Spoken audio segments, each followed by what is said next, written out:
Shalom anak-anak, senang rasanya kita bisa berjumpa kembali di dalam kebaktian ibadah online TK SD Kristen Pelita. Sekarang kita akan mulai ibadah kita ya anak-anak. Ibu guru undang anak-anak untuk bangkit berdiri. Kita akan bersaat teduh terlebih dahulu, setelah itu kita akan berdoa bersama-sama.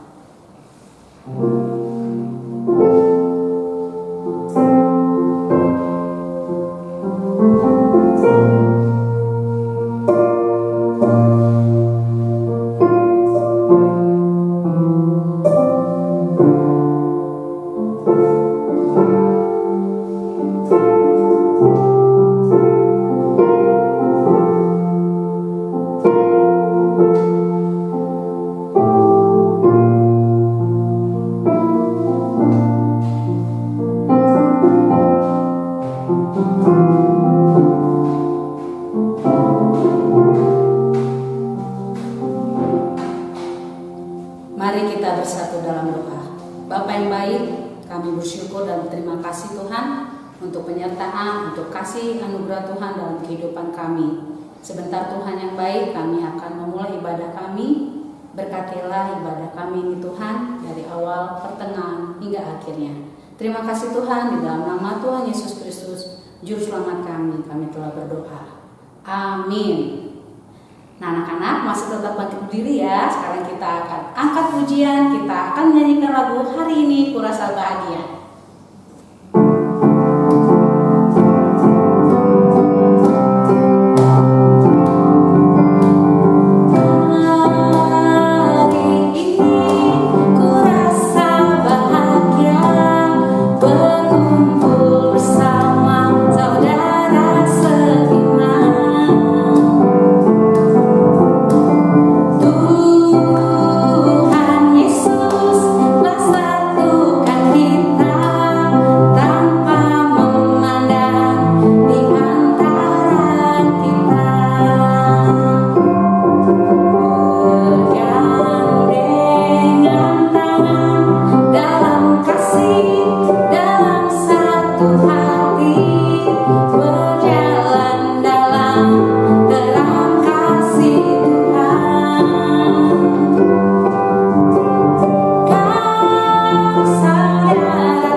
Pelita bagi kakiku, terang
firman yang boleh kami dengar dapat menjadi pelita dan terang dalam kehidupan kami. Terima kasih Tuhan, kiranya juga Tuhan yang memberkati hamba-Mu yang akan menyampaikan firman-Mu pada hari ini. Terpujilah Engkau Bapa, kini dan selama-lamanya.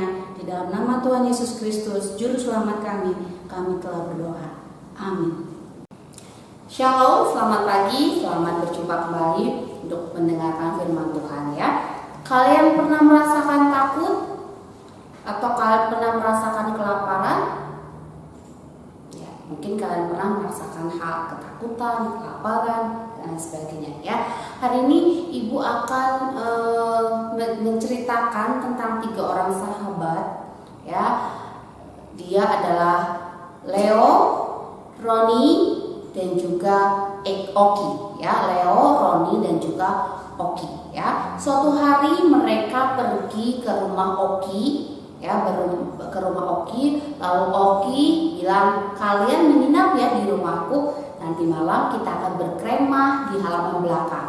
Kebetulan rumah Oki itu besar sehingga mereka bisa main kemah-kemahan di belakang rumahnya Oki ya. Sampai akhirnya mereka bersama-sama di rumah Oki dan mereka mendirikan kemah, lalu mereka berkemah di belakang rumah Oki ya.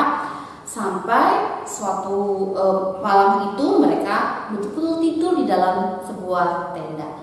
Ketika mereka sedang tidur, ya, tiba-tiba ada suara, ya, ada suara di belakang tenda mereka, ya.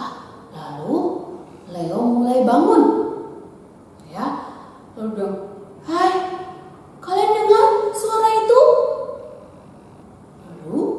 Roni bilang, aduh, aku takut. Lalu Oki bilang, jangan takut, Tuhan menjaga kita. Lalu si Leo bilang, apa yang akan Tuhan lakukan jika ada harimau besar di sini? Aduh, aku benar-benar takut. Ayolah teman-teman, tidak ada harimau di sini. Itu mungkin tikus, ya. Gara-gara kamu, kita jadinya tidur di tempat yang mengerikan. Tidak ada makanan, kami lapar. Kalian pernah gak teman kalian ketakutan, khawatir? Lalu apa yang akan kalian lakukan? Apa kata-kata penghiburan yang akan kalian berikan ketika teman kalian mengalami ketakutan, kekhawatiran, dan juga mungkin kelaparan? Ya, Oki berkata kepada kedua temannya, teman-teman, jangan mengeluh, sebentar lagi pagi dan mamaku akan membuatkan sarapan. Ya, Oki adalah seorang anak yang percaya kepada Tuhan. Dia percaya bahwa Tuhan senantiasa menjaga dan melindungi mereka dimanapun mereka berada. Dan Oki tahu tidak mungkin ada harimau di belakang tenda mereka. Kenapa? Karena Oki ada di rumahnya dan kemah itu ada di belakang rumah Oki yang aman ya. Kita ada di tempat yang aman. Dan satu hal lagi ya, dia berkata bahwa mamaku akan membuatkan sarapan. Dia yakin dan percaya mamanya akan menyediakan apa yang mereka perlukan selama mereka berkemah, karena dia tahu dia berada di tempat yang tepat dan dia percaya orang tuanya pun sangat memperdulikan kehidupannya seperti Allah memperdulikan kehidupannya. Lalu aku bilang, udah, kalian tidur dengan tenang. Esok pagi kalian akan menemukan kabar bahagia. Ya, dan mereka akhirnya tertidur ya kembali. Dan pagi-pagi Mama Oki datang. Halo anak-anak, ayo sarapan sudah siap. Kalian bisa membersihkan diri kalian, mandi dulu, habis itu kalian sarapan. Dan mereka yang baru bangun dari tidur mereka bilang, hore!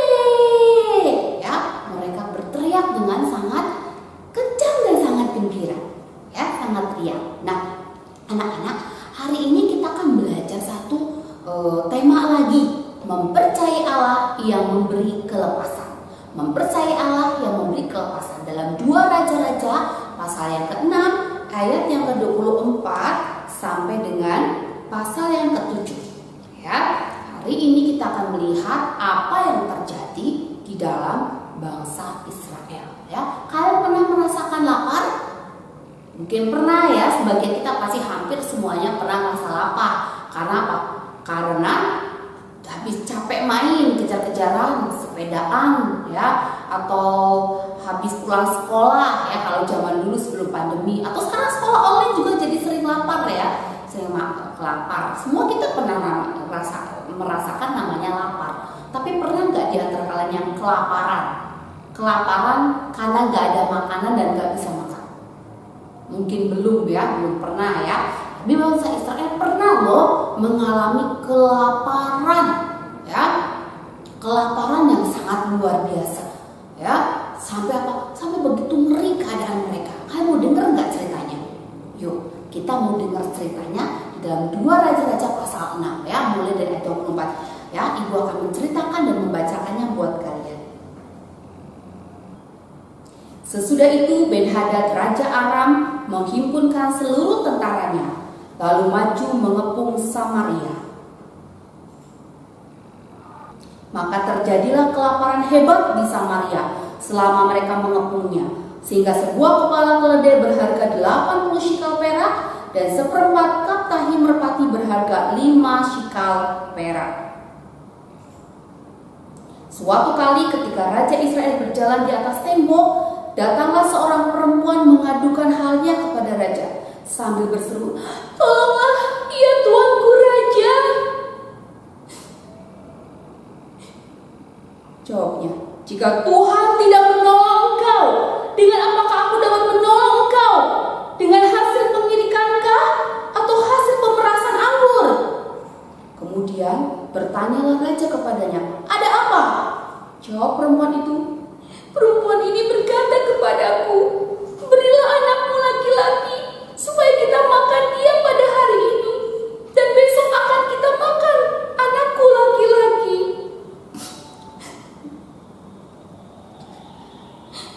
Jadi kami memasak anakku dan memakan dia. Tetapi ketika aku berkata kepadanya pada hari berikutnya, berilah anakmu supaya kita makan dia, maka perempuan ini menyembunyikan anaknya. Tatkala raja mendengar perkataan perempuan itu, dikoyakkanlah pakaiannya, dan sedang ia berjalan di atas tembok, kelihatanlah kepada orang banyak bahwa ia memakai kain kabung pada kulit tubuhnya. Lalu berkatalah raja, "Beginilah kiranya Allah menghukum aku, bahwa lebih daripada itu, jika masih tinggal kepala Elisa bin Safat di atas tubuhnya pada hari ini." Adapun Elisa duduk-duduk di rumahnya, dan para tua-tua duduk bersama-sama dia. Raja menyuruh seorang berjalan mendahuluinya, tetapi sebuah seruan itu sampai kepada Elisa. Elisa berkata kepada para tua-tua itu, "Tahukah kamu bahwa si pembunuh itu menyuruh orang untuk memenggal kepalaku? Awas-awaslah, apabila suruhan itu datang, segera tutup pintu dan tahanlah dia, supaya orang itu jangan masuk. Bukankah sudah kedengaran bunyi langkah tuannya di belakangnya?" Selagi ia bicara dengan mereka, datanglah raja mendapatkan dia. Berkatalah raja kepadanya, "Sesungguhnya malapetaka ini adalah daripada Tuhan. Mengapakah aku berharap kepada Tuhan lagi?" Lalu berkatalah Elisa, "Dengarlah firman Tuhan. Beginilah firman Tuhan. Besok kira-kira waktu itu, sesukat tepung yang terbaik akan berharga seshikal, dan 2 sukat jelai akan berharga seshikal di pintu gerbang Samaria." Tetapi perwira yang menjadi ajudan raja menjawab, "Abdi Allah," katanya, "sekalipun Tuhan membuat tingkap-tingkap di langit, masakan hal itu mungkin terjadi?" Jawab abdi Allah, "Sesungguhnya engkau akan melihatnya dengan matamu sendiri, tetapi tidak akan makan apa-apa daripadanya." 4 orang yang sakit kusta ada di depan pintu gerbang. Berkatalah yang seorang kepada yang lain, "Mengapakah kita duduk-duduk di sini sampai mati? Jika kita berkata, baiklah kita masuk ke kota, padahal dalam kota ada kelaparan, kita akan mati di sana. Dan jika kita tinggal di sini, kita akan mati juga. Jadi sekarang, marilah kita menyeberang ke perkemahan tentara Aram. Jika mereka membiarkan kita hidup, Jika mereka mematikan kita, kita akan mati. Lalu pada waktu senja bangkitlah mereka masuk ke tempat perkemahan orang Aram. Tetapi ketika mereka sampai di pinggir tempat perkemahan orang Aram itu, tampaklah tidak ada orang di sana. Sebab Tuhan telah membuat tentara Aram itu mendengar bunyi kereta, bunyi kuda, bunyi tentara yang besar, sehingga berkatalah yang seorang kepada yang lain, sesungguhnya Raja Israel telah mengupah raja-raja orang Het dan raja-raja orang Israel melawan kita, supaya mereka menyerang kita. Karena itu bangkitlah mereka melarikan diri pada waktu senja dengan meninggalkan kemah dan kuda dan keledai mereka serta tempat perkemahan itu dengan begitu saja. Mereka melarikan diri menyelamatkan nyawanya.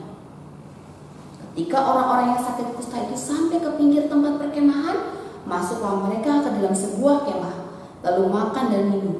Sesudah itu mereka mengangkut dari sana emas dan perak dan pakaian, kemudian pergilah mereka menyembunyikannya. Lalu datanglah mereka kembali masuk ke dalam kemah yang lain dan mengangkut juga barang-barang dari sana. Kemudian pergilah mereka menyembunyikannya. Lalu berkatalah seorang kepada yang lain, tidak patut yang kita lakukan ini. Hari ini ialah hari kabar baik, tetapi kita ini tinggal diam saja. Apabila kita menanti sampai terang pagi, maka hukuman akan menimpa kita. Jadi sekarang marilah kita pergi menghadap untuk memberitahukan hal ini ke istana raja. Mereka pergi lalu berseru kepada penunggu pintu gerbang kota dan menceritakan kepada orang-orang itu, katanya, kami sudah masuk ke tempat perkemahan orang Aram dan ternyata tidak ada orang di sana dan tidak ada suara manusia kedengaran, hanya ada kuda dan keledai tertambat dan kemah-kemah ditinggalkan dengan begitu saja. Para penunggu pintu gerbang menyerukan dan memberitahukan hal itu ke istana raja. Sekalipun masih malam, raja bangun juga, lalu berkata kepada para pegawainya, baiklah, kuterangkan kepadamu apa maksud orang Aram itu terhadap kita. Mereka tahu bahwa kita ini menderita kelaparan, sebab itu mereka keluar dari tempat perkemahan untuk menyembunyikan diri di padang, sambil berpikir, apabila orang Israel keluar dari dalam kota, kita akan menangkap mereka hidup-hidup. Kemudian kita masuk ke dalam kota. Lalu salah seorang pegawainya menjawab, baiklah, kita ambil 5 ekor dari kuda yang masih tinggal di dalam kota ini. Tentulah keadaannya seperti seluruh khalayak ramai Israel yang sudah habis mati itu. Biarlah kita suruh saja orang pergi supaya kita lihat. Sesudah itu mereka mengambil 2 kereta kuda. Kemudian raja menyuruh mereka menyusul tentara Aram sambil berkata, pergilah melihatnya. Lalu pergilah mereka menyusul orang-orang itu sampai ke sungai Yordan. Dan tampaklah seluruh jalan itu penuh dengan pakaian dan perkakas yang dilemparkan oleh orang Aram pada waktu mereka lari terburu-buru. Kemudian pulanglah suruhan-suruhan itu dan menceritakan hal itu kepada raja. Maka keluarlah penduduk kota itu menjara tempat perkemahan orang Aram, karena itu sesukat tepung yang terbaik berharga seshikal dan 2 sukat jelai berharga seshikal sesuai dengan firman Tuhan. Adapun raja telah menempatkan perwira yang menjadi ajudannya itu mengawasi pintu gerbang. Tetapi rakyat menginjak-injak dia di pintu gerbang. Lalu ia mati sesuai dengan perkataan abdi Allah. Ia mengatakannya pada waktu raja datang mendapatkan dia. Nah, anak-anak, tadi kan di awal kalian sudah melihat ya, ada 3 anak laki-laki, sahabat laki-laki tadi, mirip dengan orang-orang di dalam drama Alkitab tadi yang Ibu bacakan. Ya, apa kalian tahu bahwa kita juga mirip seperti mereka? Dalam hal apa? Ya, mungkin kita pernah mengalami masa sulit. Kita juga pernah memikirkan masa-masa sulit, misalnya mau menjelang ujian. Waktu akan ada ujian gitu ya, apa yang kalian rasakan? Mungkin kalian tegang, kalian takut, kalian mikir bisa nggak ya kerjainnya gitu ya. Lalu mungkin juga kalian pernah merasakan masa-masa sulit hal yang lain.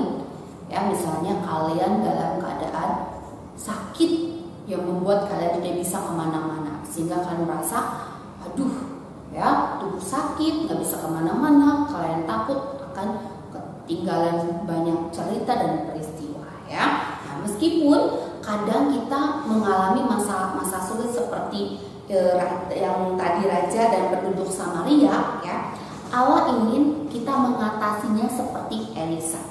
Ya, caranya bagaimana? Dengan mempercayai Allah yang menyediakan kebutuhan kita, mempercayai Allah yang menjaga dan memelihara kita. Seperti Oki tadi, dia percaya Allah menjaga mereka, apalagi dia juga di tempat yang aman, yang terlindungi, dan Tuhan juga akan senantiasa menjaga dan melindungi mereka. Ya, nah hari ini, ya, sebagai ayat hafalan adalah Mazmur 145 ayat 9. Ya, kalian bisa mengulang lagi yang seperti kemarin. Ya, dan kita perlu belajar ketika kita menghadapi masa-masa yang sulit, ya, masa-masa yang menyedihkan, masa-masa yang membuat kita sakit, membuat kita nggak enak, membuat kita takut. Ya, apa yang harus kita lakukan? Kita harus mempercayai Allah. Ya, kita harus mempercayai Allah bahwa Allah akan melepaskan kita dari masa-masa sulit tadi. Masa sulit kita seperti tadi ya, kepada orang bangsa Israel ya di Samaria gitu ya. Ketika mereka mengalami kelaparan yang sangat hebat tadi, sangat ngeri ya, sampai orang hal-hal yang kepala keledai harganya mahal, kayu merpati gitu ya, dihargai mahal kan. Bahkan ada seorang ibu yang tadi nyuruh temennya untuk memakan bayinya. Sangat mengerikan. Itu pernah terjadi di Samaria ya, kelaparan yang sangat hebat ya. Tetapi Tuhan tidak tinggal diam di tengah-tengah masa yang sulit. Allah menolong mereka. Mereka hanya butuh apa? Percaya, seperti Nabi Elisa yang percaya Tuhan akan menyediakan apa yang mereka perlukan. Ya tadi ya, Tuhan menolong lewat apa? Lewat orang kusta yang pergi ke kemah orang Aram. Ya, ternyata tentara musuh itu seperti mendengar ada derap kuda, sehingga mereka kabur lari. Padahal yang datang adalah orang-orang kusta yang sedang mencari makanan. Ya, karena orang kusta bilang, kalau kita mati, ya udah mati. Ya, tapi kalau Tuhan meluputkan kita, Tuhan menjaga kita, pasti kita akan hidup. Ya, orang-orang kusta ini juga percaya ternyata yang memiliki iman kepada Tuhan, dan ternyata sesuai terjadi. Dan orang yang nggak percaya tadi, perwira tadi bilang apa? Dia nggak percaya, maka terjadilah apa yang menjadi apa yang dipercayakan. Elisa bilang, kamu nggak akan mendapatkan, orang lain dapat makanan, kamu nggak akan dapat makanan, bahkan kamu malah dapat tadi mati terinjak. Orang lain pada rebutan makanan, dia lihat makanan banyak, tapi dia tidak mendapatkan karena dia tadi meremehkan firman Tuhan. Dia nggak percaya sama firman Tuhan. Allah berkuasa atas hidup kita, dan kita harus memastikan ya bahwa Allah akan menjadikan segala sesuatu demi kebaikan kita, sehingga kita dapat dengan yakin dan percaya kepada Tuhan, karena Tuhan tahu yang terbaik bagi kita ya. Jadi tetap percaya kepada Tuhan dalam situasi apapun. Kalau Tuhan mau melepaskan kita, Tuhan akan menolong kita, dia pasti akan tolong. Tapi kalau Tuhan menolong dengan cara yang lain, kita harus tetap percaya kepada Tuhan, tetap beriman, sekalipun apa yang kita inginkan, apa yang kita harapkan tidak sesuai dengan kenyataan. Tuhan memberikan hal yang berbeda dengan apa yang kita minta. Karena apa? Tuhan tahu yang terbaik bagi kita ya. Mari kita belajar mempercayai Tuhan, dan dia juga akan menolong di dalam kelepasan sesuai dengan waktu dan caranya Tuhan. Mari kita berdoa. Bapa di surga, kami pagi hari ini belajar untuk mempercayai Allah yang memberi kelepasan kepada kami. Kami belajar bahwa Tuhan mendengar setiap seruan dan permohonan kami, namun Engkau akan menjawab sesuai dengan kehendak Tuhan. Tuhan, ajar kami untuk tetap percaya sekalipun apa yang kami minta di dalam doa kami, dan Tuhan jawab tidak sesuai dengan apa yang menjadi keinginan kami. Karena kami tahu bahwa apa yang Tuhan berikan adalah yang terbaik bagi kami. Ajar kami Tuhan bertumbuh dalam iman dan percaya untuk mempercayai Allah dalam segala keadaan, dalam segala situasi. Terima kasih Tuhan untuk firman. Di dalam nama Tuhan Yesus Kristus, Juru Selamat kami sudah berdoa. Amin. Selamat pagi, sampai jumpa di dalam ibadah online berikutnya. Tuhan Yesus memberkati.